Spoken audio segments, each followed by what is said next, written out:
صاحب یہ political process ہے جس سے آگے چلنا معاملہ، لیکن بات اٹک یہ ہے کہ اس نے لکھ کے نہیں دیا، وہ کہتے ہیں تم نے پہلے کرنا ہے، وہ کہتا ہے تم نے پہلے کرنا ہے. بات آگے لگتا ہے چلانے کا دل ہے یا وہ ہیلے بہانے کر رہے ہیں کہ کوئی نہ کوئی راستہ مل جائے؟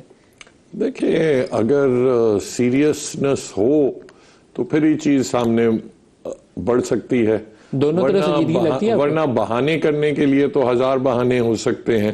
یہ آئی تھنک پرہیپس کہ یہ ریٹن معاہدے کرنا وغیرہ ایڈوانس میں پہلے بات چیت شروع ہوتی ہے، اس کے بعد میں کوئی چیز لکھت پڑھت ہوتی ہے.